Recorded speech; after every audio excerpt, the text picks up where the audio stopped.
0. Boom, boom, boom, boom, boom, boom, boom, boom. Are we on? We are on. Fire, In fact, I don't have any. Fire. You don't have any what?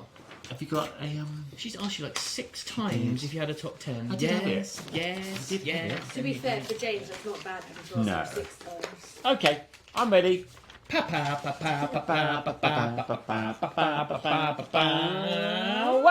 Popcorn Pundits. Podcast. Week 32. 32. Week 32, and we're on it like a car bonnet. Except This- for you. This is your weekly cinema update brought to us by the fantastic trio that is Peter, Nikki, and James. That was good, isn't it? Slick, man. Just fell out of me. Just fell out of me. I've got to clean up later. No. We like to ensure that you go to the cinema as often as possible, and if you can't get to the cinema, we go to the cinema for you and let you know what's good, bad, and indifferent. And worth seeing. We also like to do a little bit of homework on a weekly basis, where Peter is enthralled by my suggestions of what to watch at home. Yeah, I mean, it's my decision whether I'm enthralled or not. And then we score these films. Don't enthrall me. How very dare you? No, I mean to be fair, we have. I think we've on average we've had a really good selection of films. I think we have. I mean, there has been some absolute stinkers. There has, but it has to be to get that juxtaposition. Swim Fan was a moment, wasn't it? But anyway, That was a there we go. complete mistake, though. Complete mistake. I'll never give you forgiven for Swim Fan. No. And nor should you be. No. So we like to go through the top 10 of what's going on in the UK. We like to highlight a couple of films that's in that top 10, particularly because we've seen them at the cinema. And then you're going to do your homework. And this week's a little bit of a special week, isn't it? Because somehow Yes. you and I got a little bit out of sync. We did. So- we were like ships passing in the night. Yeah, and Just like that. so this week we are going to catch up on a couple of movies that I've already seen historically That's and correct. mentioned in short fashion. Yes. You have now seen, and I'm going to get your version of them, and we are going to discuss said movies. Yes. I'm really excited for both of these reviews. I bet you are. I'm really hoping. too. I'm really hoping. I think one of them is going to be very different to mine because I went to see one of these films at the most opportune moment of seeing a film ever. Yes. And I'm hoping, praying that you have a similar view to me on the other one. But we shall see. Let's find We out. shall see. Let's find out. So should we start off with the top 10? Please, please, please. So this is the UK and Ireland top 10 up until the 3rd of June 2024. Yes. Number 10 is Challengers. Saw that week 26. We did indeed. And, I mean, as far as the rest of the world's concerned, it's absolutely amazing. But Peter and I didn't think that much of it, did we? Yeah, we just thought it was average. Yeah, and I haven't really changed that opinion too much, to be fair. Number 9, Strangers Chapter 1. Yes, Saw that week 30. we did indeed. Yet again, Could do better. could do better. Number 8, Sting. Yes, which we gave a good score. What score did we give it? 6.9. 6.9. Last week, yeah. I remember that because I gave it a 7, you gave it 6.8, and we averaged it out in our heads. That's right. Number 7 is Haiku, the Dumpster Battle. Still haven't seen it. And you can see 2 versions of this, can't you? You can see the sub or the dub version of it. Can you? Yeah, because I want to go and see it, and but It has to be sub for me. would it be sub or dub? I can't do dub. Dub, Yeah. it just jolts me completely. In fact, I can't watch a dub at all. I have to walk out. Okay. Really, the synchronicity between the lip movement and the text coming out does not work with me in the slightest. Because I thought what we could do is we could do what we did with Sting. Yeah. As we can go and see the dub version. Yeah. But go and also see the subtitled version of the dub At the same version. time, yeah, exactly. So we can listen to what we're listening. Yeah, exactly. Number 6, Harry Potter and the Prisoner of Azkaban. That's the one with Gary Oldman in it, isn't it? Yeah. He plays Harry prisoner Potter's has- uncle, Yeah. Sirius Black. Number 5 is Number 5. Yes. Number 5 is The Fall Guy. Saw Yeah. that week 28. Number 4 is the film that I saw last week. James saw this week. That's right. Furiosa, a Mad right. Max saga. And we'll be discussing that in a bit. We will. Number 3, Kingdom of the Planet of the Apes. Still haven't seen it. Don't bother. We saw that about 4 weeks ago already, episode 29. Yeah, it's Yeah, but half term, I think, really drags that through, I think. it pumps it up. I mean, it's taken a bit of money. Yeah, so it's and there's been- also toys galore of each one of the characters. Oh, is there? Yeah. Okay, well, you're the one that hangs What out are in you toy doing shops. hanging around in toy stores? Number 2 is the Garfield movie. I've got Anyway. absolutely no intention of seeing this film ever. Chris Pratt. I don't care. Mm. Number 1 is If which is the Invisible other film, Friends. the other film which we're going to be discussing That is correct. now. Yes. I, Actually, top 10. that's not our top 10. Yeah, what were you going to say? I've got an apology to make, haven't I? Because we were supposed to go to the cinema last Wednesday, Oh, yes. and I accidentally got dragged to the Butcher's Tap and Grill by our biggest fan, Leo. Yes, thank you, Leo. Thanks and, for that. Yes. And I was sat there drinking a bottle of wine and eating a really delicious steak. You were. And then the notification popped up on my phone that I was supposed You to should be at the cinema I in was about supposed to 20 be at minutes. the cinema, and I was just like, oh. Yes. And Leo was just like, what's that? I went, I'm supposed to be at the cinema right about Yeah. now. And he went, oh my god! And I was just like, it's fine. James is there. And, Oh, it's fine. it's fine. Well, it's We're gonna- funny we're gonna because be okay. 10 minutes before that, my wife turned around to me and said, I'm not really in the mood. Why don't you and Peter go together? And I said, that would be lovely. She And was I- going to the cinema with you. She was. Oh, okay. Just for That's clarification. right, yes. And as I was walking down... Anyway, as I was walking down... Dramatic pause. As I was walking down, I had a notification from said Peter saying, oh my God, I'm eating steak and drinking wine. I'm not going to see this film. I'm really sorry. And I think I said Leo made me. No, you didn't. No, I didn't. Do it. Didn't. No. So for that, I'm truly sorry, and I'm sorry to you. Yes. I'm also really sorry to the cinema Yes. because I am supposed to notify the cinema You 2 are. hours in advance, but I just honestly totally forgot. These things happen. So, what were you supposed to see? I've got no clue. But explain what it was. Oh, so it's a Screen Unseen, Mm. which is basically a film where, as a subscribing member of a cinema, Yes. you get invited to a preview of a movie, which is generally coming out in the next couple of weeks. Mm-hmm. So you just get a couple of weeks head start on it. And our subscription cinema is Odeon, That's right. and then on the Odeon website they give you these little cookie kind of clues as to what the film might potentially be. And I've never got any clue what they are. You and Soph tend to get them quite close or really badly wrong. Historically, we've got it absolutely spot on, but this week, nowhere near it. So anyway, but you go to the cinema, you sit down, and you have no clue what the film is Yeah. until basically you get the BFI classification of the film love it. and the description, and you go, "Oh, we're going to see that," or "What's love that?" it. Yep. And you can really sense the atmosphere actually in the cinema coming from the audience, and I really, really like that, where everybody's waiting in anticipation, and you know for a fact that 3/4 of the crowd kind of wish they knew, they kind of think they know what it is, and you can hear this like or ooh when that comes Can up. you spot the smug ones, the You ones who know what it absolutely- is? 'cause I'm they've got the usually in that. clues. I'm usually in that category. However, this movie, and what's famous for Screen and Scenes, is that people who are really, really expecting to see a certain film, when they realise they've got it wrong, or they realise it's not the film that they're expecting, I'm always amazed that 2 or 3 people, even before the film starts, as soon as the credit comes up, or as soon as the title comes up, they go, I'm off. And they just leave the cinema. They don't even give it a chance, which I find really, really weird. However, on this occasion, nobody stood up and went out immediately. But during the movie, about 15 or 20 people left the cinema. Oh wow! Yeah. It was completely full then when I walked in.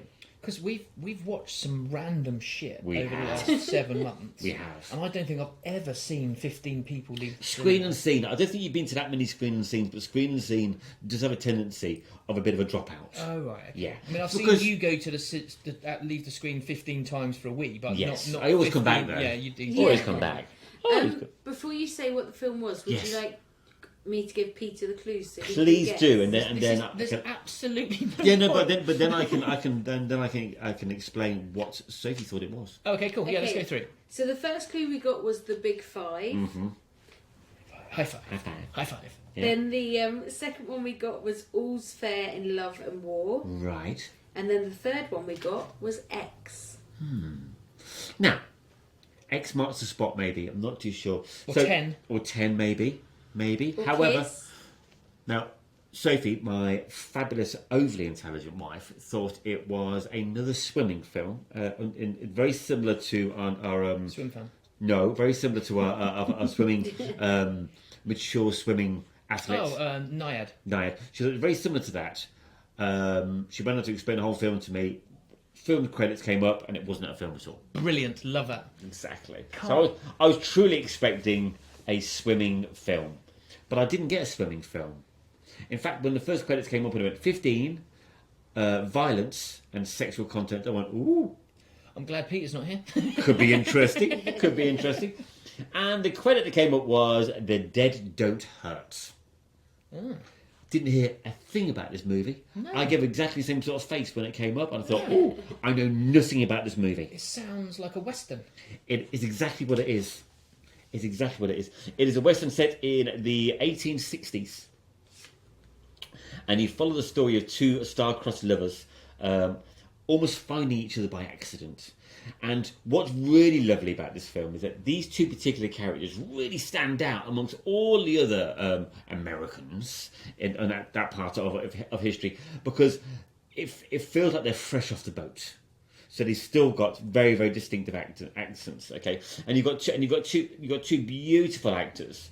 You've got the fabulous Viggo. How do you pronounce it? Viggo Mortensen. Yeah, Viggo Mortensen. Now, One of the most beautiful men on the planet. he obviously he wrote this, he's directed this, and he's also produced this film as well. okay. And he also brought the sword from Lord of the Rings with him. Yes. The sword gets a cameo in this movie, which is very, very clever. In a Western movie. Oh, you're being serious? Yeah. Oh, wow. Absolutely. Okay. Yeah. So it's a very, very clever movie. It's very, very it's quite highbrow for a Western. It's got that sort of Killers of the Flower Moon sort of feel to it. It's a little bit grungy, a little bit dark, a little bit dirty. So it's not too it's not Calamity Jane. Okay. Okay, not No. Whip Crack Away, Noop Crack Away. Yeah, Yeah. thigh slapping. No, slightly. So you follow the story of these two individuals, and then obviously Viggo plays a character called is it Holger. Holger? Yeah, he plays a character called Holger, and his counterpart, played by Vicky Quips, she plays a character called Vivian LaCloudy. Okay, and she comes from a French background. And she's been brought up just to speak French. Okay, she speaks English a little bit, but she's been brought up as a French-speaking community in America. And Viggo, he's definitely Danish. He's got that sort of Dane finger. And they are the coolest, most laid-back, most sort of intellectually sophisticated couple I've ever seen in a Western. And it is so beautiful, their interaction. He's literally when you see the start of the movie. The start of the movie starts off quite disjointed. The start of the movie is literally a killing of like several different people in a quintessential Western sort of way. You've got this chap dressed in black hat. You know, you only see the back of him, and he goes into a saloon and hear this bang, bang, bang, bang, bang, and he comes out, and this other guy comes out after him, he goes, "You can't do that," and he shoots that guy as well. And then somebody else comes up to him, and he obviously knows him, and he goes, "You shouldn't be doing this, you shouldn't be doing this," and he shoots him as well, and he gets on his horse and he runs at it, and he rides out of town, you see. And that's the start of the movie, and you think to yourself, ooh, this sounds quite interesting. And then it then obviously goes backwards and forwards in time, and you realise what they're doing is they're setting up the story of these two characters that are going to end up living in this small town. Okay. Right. Yep. And so they meet in this really cool way. I won't ruin it because you need to watch this movie. And he's so horribly cool. He's just sitting at the side of the road with his horse, and he's like chewing on a bit of hay. And she walks him, and she goes hi, and he goes hi. And that's it. That's it. They just interact straight away, and immediately they click, and they have this beautiful relationship. And it's not a relationship that's based on passion or on need. It's a relationship built on mutual respect and lust and love and all these lovely things that you really engage with this couple immediately. And he's decided to take her to the small town, which is past. And what I love about her character is that although she really oozes that sort of French so almost to the point where it mimics the Native American character from Flowers of the Killer Moon. She has that similar stance to her, and I love that stance. And she's very strong, and she's like, "No, I'm not doing that. I'm doing this," which really stands out amongst the normal female characters that you usually associate in that part of history. You loved her non-acting. Yes. Killers And of very the Flower similar Moon. to this. Very, very similar. So you get 25 or 30 minutes of it. You're transported in time, going backwards and forwards. And what you're really getting is, you don't realise it straight away, you're getting her life story before she meets Virgo. Okay, and you realise why she is the way she is, and she's very straight, she's very nonplussed, she doesn't take any crap of anybody, and so on and so forth. Anyway, so they end up living in this just like ramshackle little shack outside of this town where this killing has taken place. And what you don't realise is that the killing hasn't happened yet. It's going to happen later on. Mm-hmm. And you realise that the relationship that Virgo's character with the townsfolk is quite sort of chilled out and relaxed, and yet he has to make a decision about moving out of town for a bit, leaving her in town. Okay. Now, unfortunately, during this process, as the process goes on, you realise that there's always an evil side to these sort of stories. Westerns always have, there's somebody dressed in white, somebody dressed in black, and actually it's quintessential Western. The chap dressed in black is obviously Darth Vader. Yes, and he's her father. So he's obviously decided that he'd taken the fancy of said French character, and it all kicks off from there. Virgo's out. He's fighting for the civil rights of the slaveries. Comes back, and without me, I don't want to give anything away really. But what I'm trying to explain to you is that this story is one of these stories where it's tense. There is some sexual sort of violence in it, but there's also an incredible amount of love, tenderness, and respect. But the stress element of when Virgo comes back from the war, realizing that his wife something's happened to his girlfriend, is immense, and the stress gets worse and worse and worse as time goes on. I don't want to, as I said, I don't want to give too much away. Don't give too much away. Yeah. Did you enjoy it? I really, really enjoyed it. I've given it a 6.9. Ooh. Okay, that's I'm giving it a 6. It's a slow burner. The character development is so detailed that you really feel you get to know these characters really, really well. And you can really see that it's an artist's love of directing, writing and producing. It's not done for money, this film isn't. Okay. There you go. We should go and see it.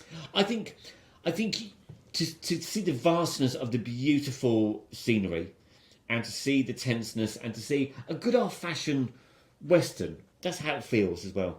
Cool. Very Yeah, good. 6.9. I do recommend it. And do we have a release date? The Dead Don't Hurt. I don't have. Do you have a release date I for it? believe it's this Friday, so tomorrow, as of this recording, is going out. So the Slick Nicky Smiles. Nice. Thank you, not my first radio. Do you have any Western facts for us? radio. Yeah, rodeo. Do it. Rodeo. So the film's Cowboys. actually 2 hours and 9 minutes. And I mean, I want to give some facts, but I don't want to ruin it. It's one of those, isn't it?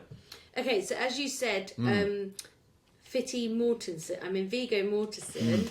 That's how you pronounce it. Fitty, Yeah, yeah. nice. Beautiful Mortensen. Does use the sword from The Lord of the Rings, The Return of the King, the 2003 film, and it was gifted to him by Peter Jackson at the end of filming.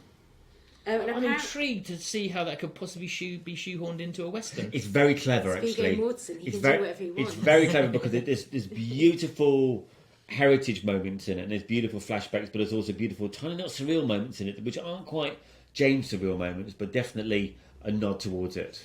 Oh, fair enough. There you go. Another fact was that he did not actually intend to act in the film. Mm-hmm. Late in the game, the actor who had originally been cast as Holger left to work on a different project. Was it Skarsgård? Probably. Very rude of him. And Vicky Cripes suggested he take the role himself. Honestly, he's so cool in this. He's so chilled He's out. so cool anyway. So, yeah, kudos to him. 6.7 currently on IMDb, which, considering it hasn't even come out yet That's just James's in the review. UK, I should say it hasn't come out yet in the UK. 9. I give it 6.9. Very good. Brilliant. I'll go and see that So, tomorrow. The Dead Don't Hurt. It's a Western. Lots of horses in it. Lots of shooting in it. Yeehaw, that sort of Do thing. any of the horses get hurt? No, Okay, then I can watch you it. can watch it. Can't watch Napoleon. No, don't watch Napoleon, whatever you do. Righty ho, where do we go next, James? I think we should do a recap of the last two films. So, why don't we do If? Okay. Let's do If. So, I went to see If with my wife on a Sunday afternoon. Perfect timing. There were several children there dancing all the way through the movie, and I could see little silhouettes of heads. Okay. Now, I'm sure you like that, don't you? traditionally, in the past, I would have been coughing loudly or leaning over, going to sort your kids out. Yeah. But I'll be honest with you, it was such a beautiful movie. I thought, leave the children be. Leave them be. Let them have their fun. I mean, what else do you expect on a Sunday of a half-term, Sunday afternoon for a kids' movie? It's their film at the end of the day, really. I'm just encroaching upon their space. It's not for me to turn around and tell... Mind you, saying that, the mother did have a word with him several times, and he didn't listen to the mother, and then the member of staff came out and had a word with him as well. So I thought, it's all been done before. I'm just adding more fuel to the fire, quite frankly. However, there was one point where a chap got his phone out at one point. Got his phone, I started looking at his phone, and I leaned over, and he looked at me and I went, and? And he went, oh, okay. Put the phone down. So I was able to invent some of that out at an older person. So you took it out on someone else. Took it at an older person, Brilliant. which is great. Perfect. I laughed, I cried. I thought this storyline was very clever. I thought it was very well executed. The special effects were very, very good. You know, to me, it felt like Roger Rabbit's. Yes, exactly. Yeah. It's Roger Rabbit, isn't absolutely. it? And particularly when he's fighting with the detective, you think that's so Roger Rabbit. And there's lots of beautiful homages to the things like Roger Rabbit. You mentioned Sixth Sense. I could totally see where you're coming from that. And yes, I was pretty much right when I guessed last week. When you said that last week, I was just like, no, James, exactly. no! However, the only fly in the ointment for me, personally, was the ending. The fly in the ointment was for me the ending, because I felt that, yes, it was very clever, where they shoehorned in the character at the end, which I won't give anything away, and their development of why they were there. But I just felt that they missed a trick, and I felt that that character should have been playing a representation of the father. I just liked. I thought the clown aspect of it was almost crowbarred in. They didn't need to make it a clown. No, I get that, but it was referred to through the movie. It was. So I guess it was. Yes. Anyway, but you're right. Steve Carell was fantastic in it. George Clooney as a spaceman was genius casting, I thought. All worked really, really well. So well done, everybody, on that production. I give it a 8.5. Fucking hell! I loved it. Honestly, I really thought. This is the one which I thought you were going to absolutely pan. Because this film for me turned a really blue day into a really good day. And I don't do blue. I am never down. And I woke up with a thunderstorm over my head, and I couldn't put my finger on why. Yeah. And I went to the gym in the morning. Even that didn't work. No, those endorphins didn't work. I was walking back, and I thought, hang on a minute. I'm going to go and watch a comedy. I went and watched it, and I walked out, and I had a massive smile on my face, and I had also shed a tear. It was the storyline. When did you cry? Quite early doors. No, you see, Sophie and I both simultaneously cried at exactly the same moment, and that was when the grandmother started dancing. Oh yeah, that's really sweet. And it was like, it's when she did that.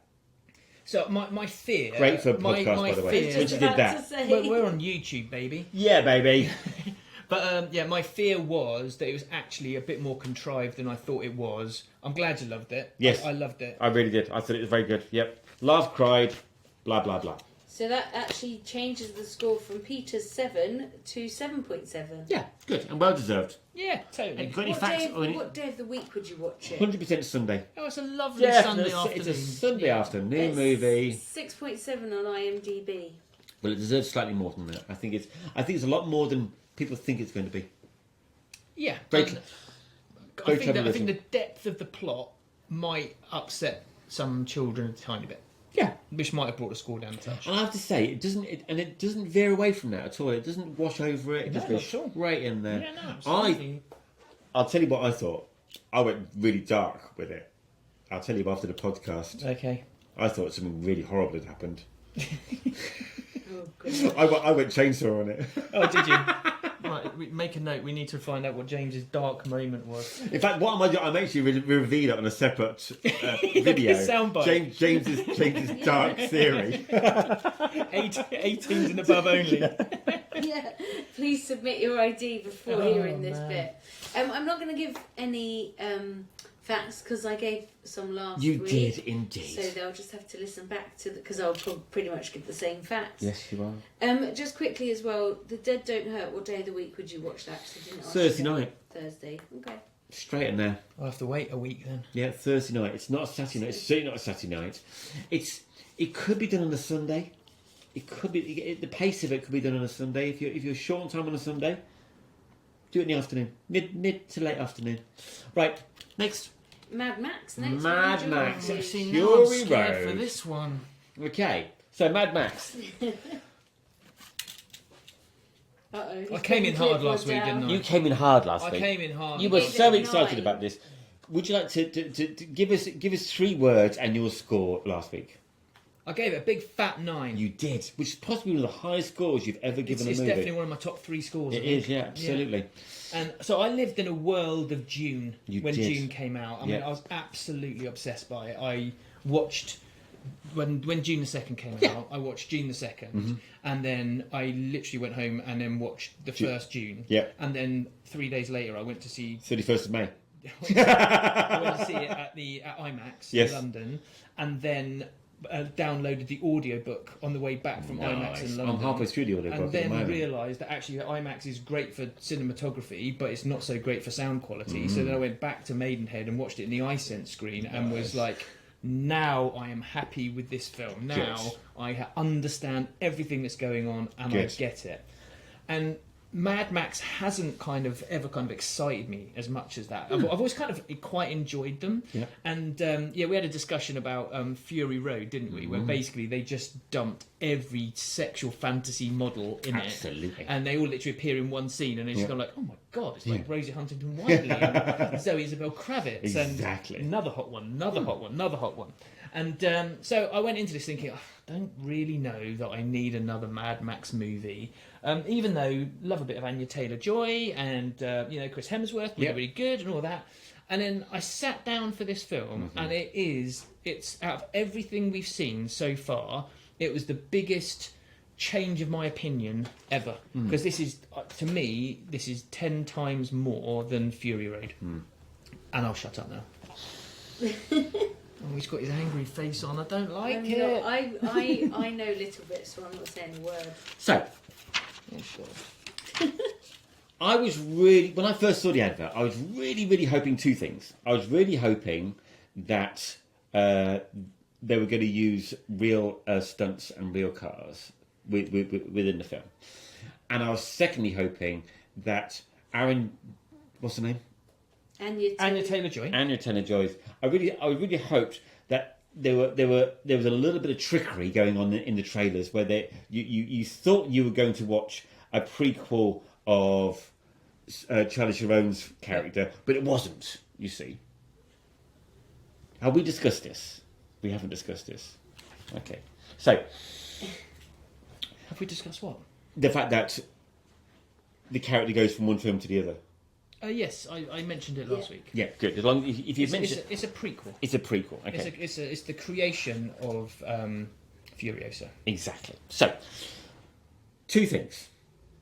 Number 1 was that they over-egged this pudding so much. Okay, I felt like my ovaries were engaged. Okay, I really felt that I felt like they'd taken out all of the goodness from the first film, saturated it, digitized it, recreated it, and then put it into another movie. That's how I felt that they'd done to this movie. I can see the look on your I know face. Peter's face. I'm thinking I need a pen to make notes so I can actually rebuttal. I was mildly pleasantly surprised with Chris Hemsworth's character, and yes, you're 100% right. Halfway through the film, you forget it's Chris Hemsworth, and kudos to him. His American accent comes from a slightly different angle, which is he's obviously worked on that, and the nose prosthetics and so on and so forth. And yes, he's one of these characters that, quite frankly, yes, he's a despicable character, and there's a level of vengeance that you want to get onto him. But not at one point did I care at all about Furiosa. I did not care about Hemsworth, and sadly, I felt that the main protagonist in the first Furiosa, which obviously the originator from the first Mad Max movies, The Manny. Yeah. Yes, his depiction in the second movie was really low key, and I'm sure they're using a different actor, but it just didn't work for me at all. It just felt, to me, like a cardboard cutout of the original, and it really didn't feel. There was. I looked at my watch 4 times, which is for a high octane movie. The chase scenes went on so long, and there was so many sort of developments in these chase scenes, but there was just no passion. I just felt like there was no passion, and the overly green screened in it, and it just didn't work for me at all. Okay, so first of all, the bit what you're describing about it was a bit cardboardy for you. Yes. There is a difference in the production. There definitely is, and there is more CGI in this. I totally agree. But for me, that brought a cleanliness to it that I actually preferred watching. So in Fury Road, because I watched Fury Road the evening after last week after I'd done the podcast again, and it's too much for me. It does my head in. That kind of constant in your face, cars rolling over the camera to screen and all that, that type of thing. It's too much. It's too noisy and too clumsy for me. Right. For me, this felt like a more polished version of it. Absolutely. Which you clearly didn't like. It just wasn't dirty. All the cars were clean. It was dirty. It wasn't dirty. If you compared it to, if you do side by side, if you put their vehicles side to side, the second film, they're pristine. These cars are the original Fury Road. It's just mess and just turned into this beautiful imagery. Furiosa escapes in a blue convertible which is rusted to pieces, only has 3 wheels, and she replaces the missing wheel with a stick. Yes. That wasn't a very new car. No, that was accepted to the rule. But to be fair, it was so CGI'd. And why? You see, okay, let me ask you a question. Okay, if they'd have chosen a complete different character to highlight within that saga, within that world. Yeah. Okay. And if they went, it's the same world, slightly different storyline, but there's another element within it. Okay. I would have went, fair comment, great, let's go with it. I'm happy with that. But for them to continue with the same storyline and the same characters by using different actors, it really did. That jolted with me at the end. That really jolted with me. And then there was that tiny moment. I don't know what you're talking about with that. So, Charlie Theron. Yeah. Oh, I see what you mean. Yeah. Okay. Okay. Yeah. There was a direct jump from one character to one. Yeah. So Anya Taylor-Joy playing Charlize Theron's character. Exactly. And then they even go as far as showing the back of Tom Hardy's head, in a shot with the car, and you think to yourself, why are they doing this? But they didn't. And to make it even worse, to really, really rub the salt in the wound, right at the very end, the credits, it's just a great big love story to the first film. They just show the whole first film in the credits at the end of the movie, and you're going, why are you doing this for? You're just rubbing salt in the wound. I don't understand why you disliked it so much. He's just explaining. Because it was just a cartoon version of the first one. Okay. Didn't work for me. I gave it. Oh God, it's going to be 5. 6.5. Okay, that's not as bad as I was expecting. 6.5, and it didn't deserve that.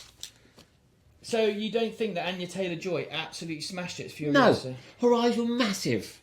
Nothing wrong with her eyes, but they were too big. Okay.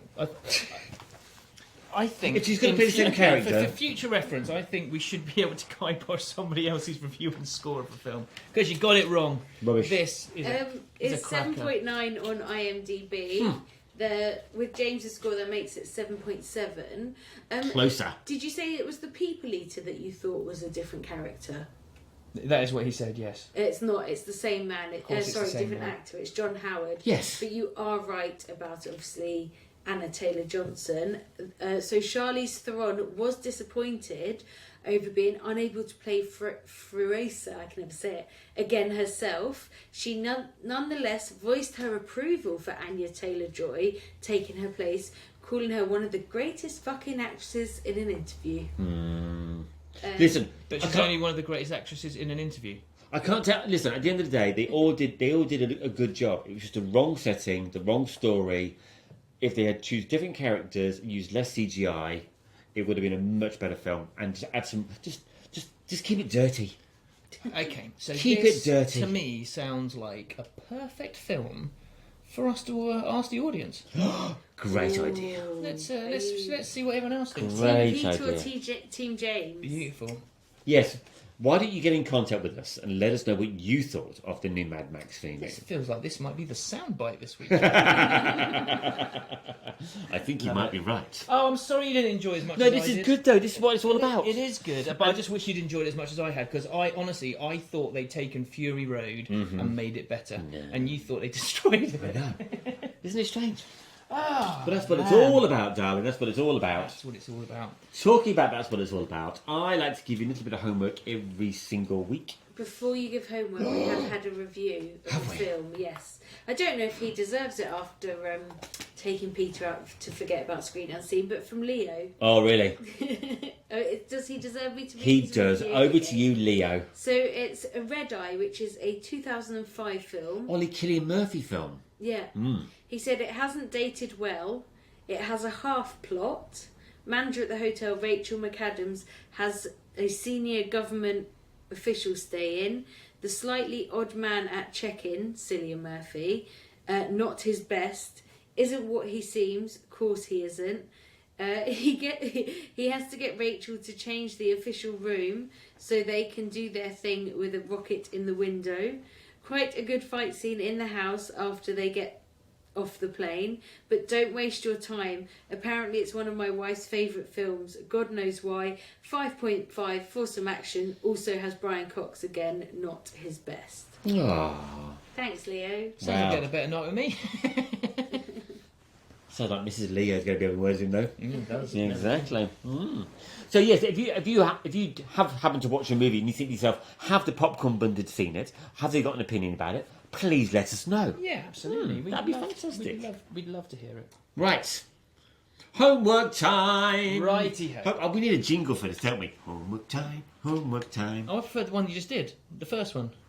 Why were you doing the Spider Pig thing Don't know. then? But the first one sounded like closing time. It did. Oh, Yeah, I thought it was quite good. Over to you, Peter. What homework did I give you? This week, you gave me the film The Bad Batch. Yes, Released.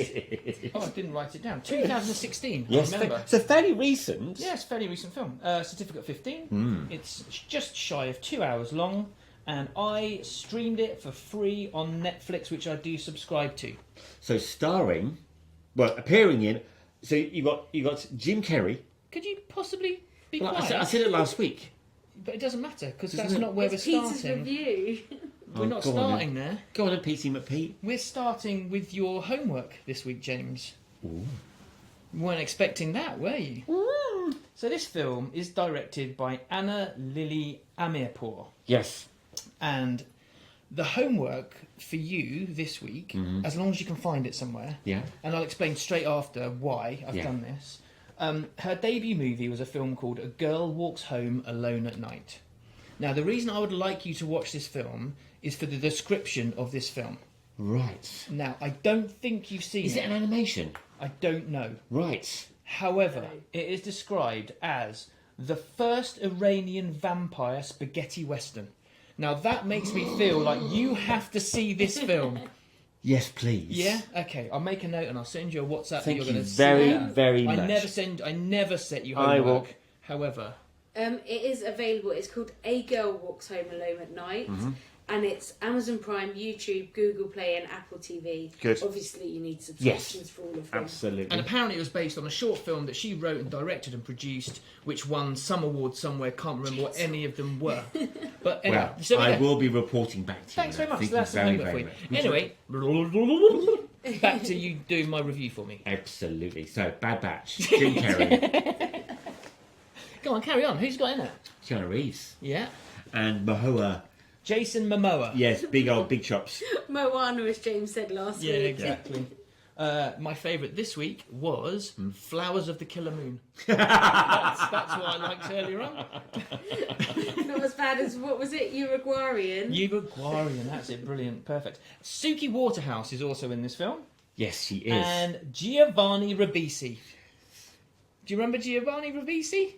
Where do you remember him from? No, I don't. Okay, so he is Phoebe's mad brother in Friends. Of course. And he Right. plays an equally odd nut job in this Yes. film. Anyway, so that is the cast. It's a sensational cast and a surprising cast for the film. I think absolutely. it's fair to say. It's you wouldn't necessarily expect those actors to be in this movie. He is also in Avatar and Boiler Room. Oh, he's been in loads of He's stuff. been in so I much. just thought that's where most people Boiler would kind of Room. remember That's from. another great movie. So let's set the scene. So Suki Waterhouse plays a character called Arian. Yes. And she enters a wasteland She does. just outside of Texas.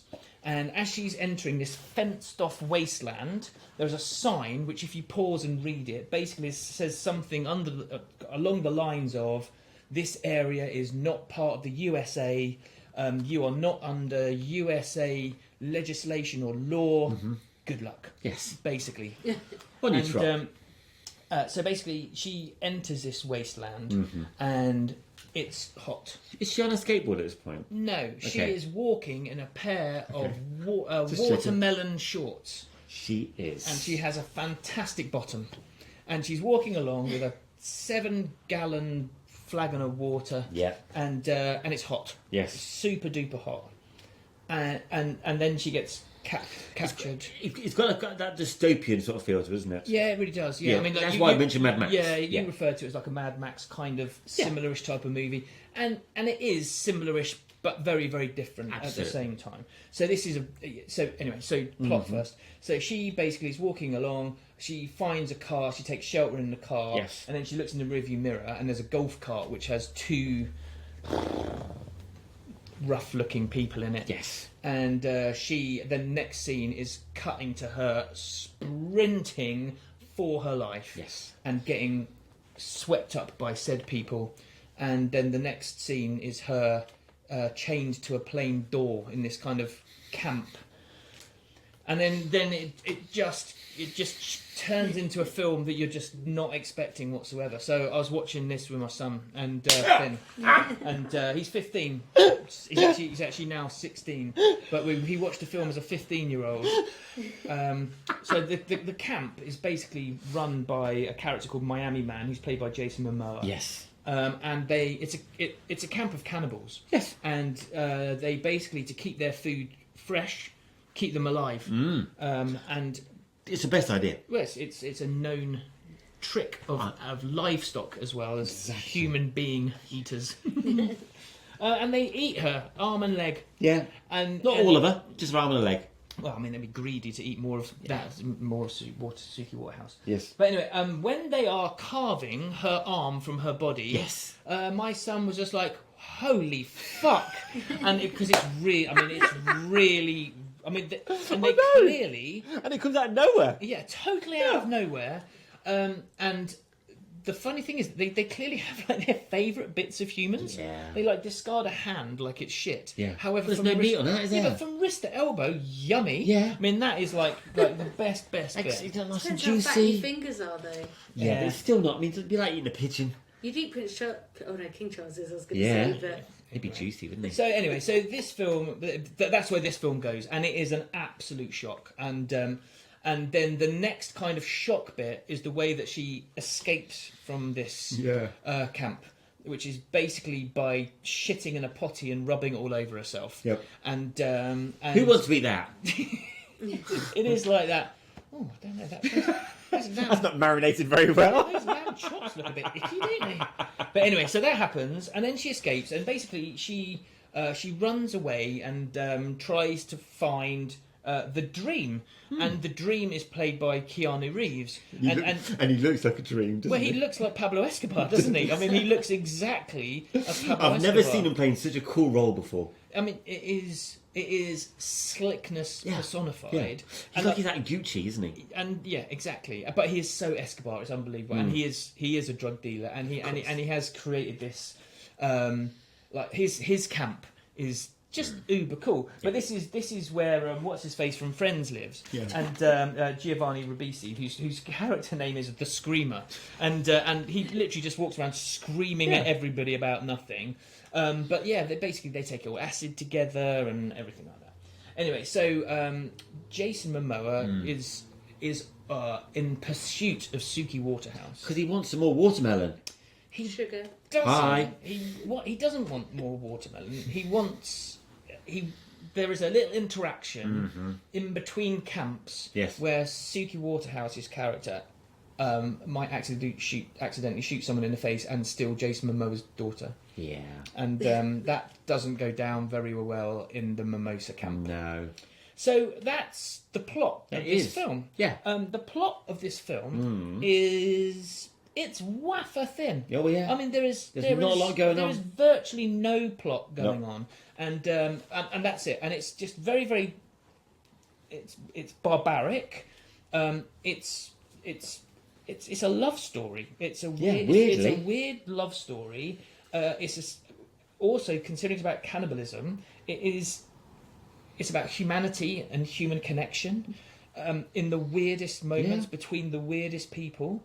And there's some weirdly tender moments in it. Yeah. And the difference between good and evil, but only in perception. Yes, it's a really weird balance of what is considered good and bad when you've got a child that's happy to eat another human being, but is so sentimental towards a bunny rabbit. It's very emotionally challenging, but at the same time. It's not that deep. No, it's not I don't understand the plot. No, it's not Inception. No, it is. It's long. For me, it's overcooking. It's definitely. I do agree. What do you say? An over-egged pudding. Yeah. It could be. If it was one of those 1.5 hour bangers that we've seen recently, it would have been absolutely perfect. I agree with you. It would have been neater and more hard hitting. But you know what they wanted to do with this. You wanted those long letterbox screen. And they were beautiful shots. The cinematography is absolutely stunning. The use of light is incredible. Totally, absolutely right. It's really weird, and like the set is. So it's horrendous and graphic and violent and unpleasant to watch, but yet it's so bright and so colourful. Well, you said that was that film with Florence Pugh. You had a similar description that you didn't believe the horror because it was so bright. Exactly. So I felt a tiny Midsommar. Midsommar. That's right. That's a great film. I felt slightly different about this one. Yes. That the brightness and the barrenness of everything meant that every time there was an interaction, I actually shit my pants. You had it could have anything. Anything could have happened. And when Jim Carrey turns up, fuck. And Jim Carrey, I mean, what's he doing? What's he doing? It's the most bizarre because I didn't realise. No. I knew he was in this film. I didn't recognise him for the first 30 seconds. First half of the film. I was just like.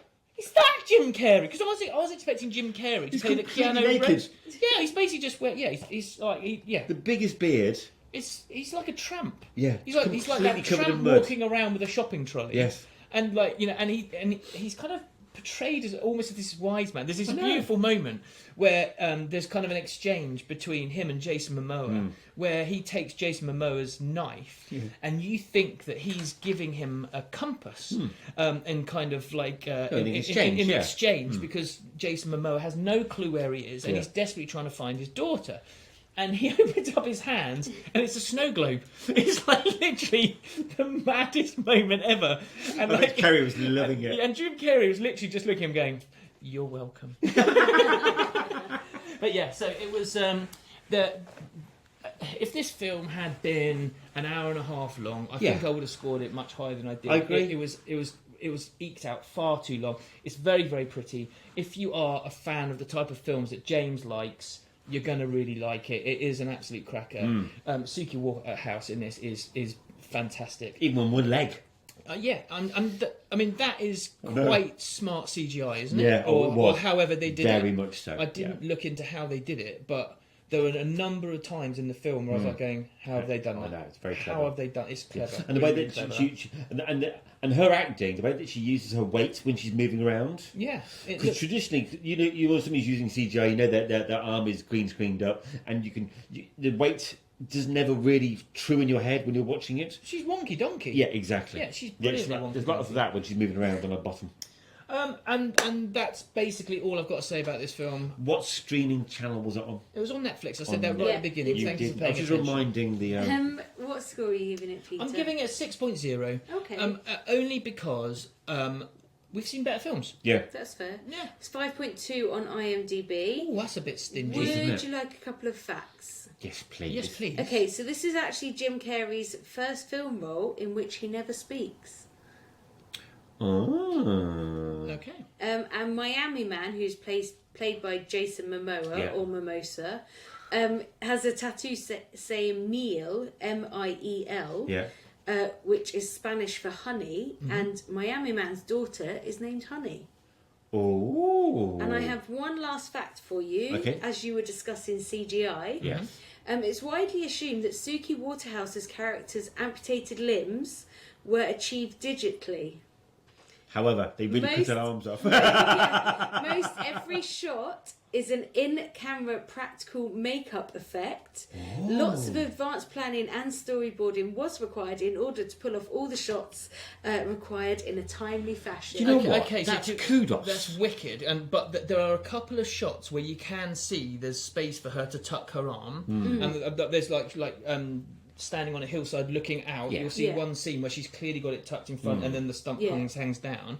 But I honestly thought the rest was CGI'd Yeah. out. Well, that's, there we that's go. insane. That's I great, just isn't thought, it? as you mentioned it, I Yeah, thought yeah, I might yeah. as well.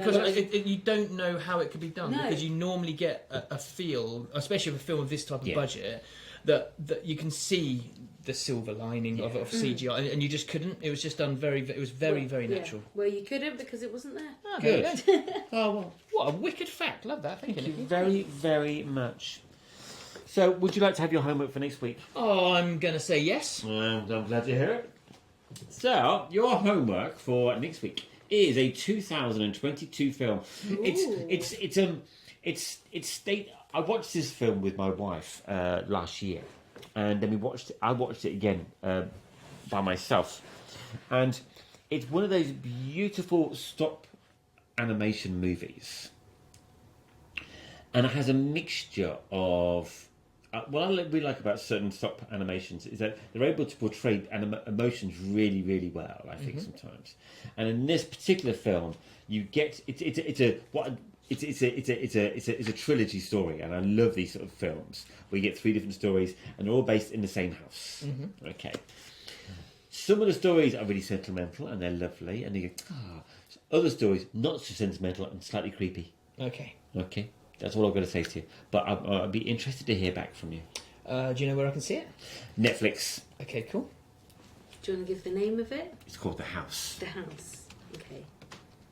And it's 2022. Two. Because there's a few The Houses. There is. So you have to make Go- sure you you have to go get the around right them. one. Shall I just watch? Hey! Shall I just watch? Oh, there we go. Yeah. I'll just watch all of them. Let you know which is my favourite. Okay, perfect. Cool. Nice. Good. So that's your Popcorn Pundits. That is. Over and done with. Week 32. Week 32. Over and out. If people wanted to listen to us, or people wanted to comment to us, how would they do it, Nikki and Peter? Oh, they could watch us on YouTube, and we're available on all podcast streaming channels. Yes. How would people... I practiced that this week. I did. I actually I heard someone else say it, and I thought that's a really clean way of saying What? that. I like You're it. listening to other podcasts. Just for practice. So rude. Nikki and Mickey, how would Yes. people get in contact with us and why? So, as Pete said, we are on YouTube, so you can comment on YouTube. We also have Facebook and Instagram if you want to agree with James or agree with Peter about Mad Max. If you want to give any homework for Peter or James, or if you want to recommend any films, or just say hey. Hey! Or if you're going to vote Team James, Team Peter on the Furiosa Oh, yes. Mad Max saga. Yeah. You know what we could do? Is we could actually put a poll up on Instagram. Can we now? Let's do that. Let's do that. Let's do Let's that. do that. Awesome. We'll get all my mates. Loser. We haven't got any mates. James is going to start paying people to vote them. James has voted 85 times. Free made to measure. And he said he loved it, weirdly. Why are Over all to these you. people called James or Michael? Would you like to papa us out, Peter?